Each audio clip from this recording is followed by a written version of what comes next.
তথ্য অধিকার আইন অনুযায়ী সাংবাদিকদের তথ্য উপাত্ত পাওয়ার সম্ভাব্য বাধা দূর করতে সরকার নানা পরিকল্পনা নিয়েছে বলে জানিয়েছেন তথ্য প্রতিমন্ত্রী মোহাম্মদ আলী আরাফাত। শনিবার জাতীয় প্রেস ক্লাবে এক আলোচনায় সম্প্রতি সাংবাদিকদের সাথে সরকারি কর্মকর্তাদের তথ্য আদান প্রদানের নানা বিতর্কিত ঘটনা ঘটেছে উল্লেখ করে তিনি বলেন, ইতোমধ্যেই ফ্যাক্ট চেকিং ছাড়া বেশ কিছু প্রতিবেদন প্রচার করায় আন্তর্জাতিকভাবে দেশের ভাবমূর্তি নষ্ট হয়েছে। ফ্যাক্ট চেকিং নিয়ে এখনও বিশ্বস্ত কোনো প্রতিষ্ঠান নেই, তাই এ বিষয়ে নজর দিতে সরকার নতুন পরিকল্পনা করছে বলেও জানান তিনি।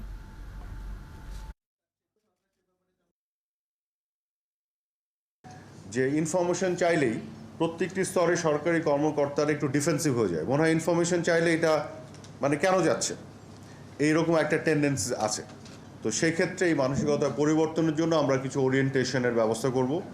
সরকারি কর্মকর্তাদের বিভিন্ন পর্যায়ে মানে মন্ত্রী থেকে শুরু করে আমি সহ বিভিন্ন স্তরের যে তথ্য গণমাধ্যম চাই সেই তথ্য দিতে আমি বাধ্য, সেটা হতে হবে আমার মানসিকতা। এবং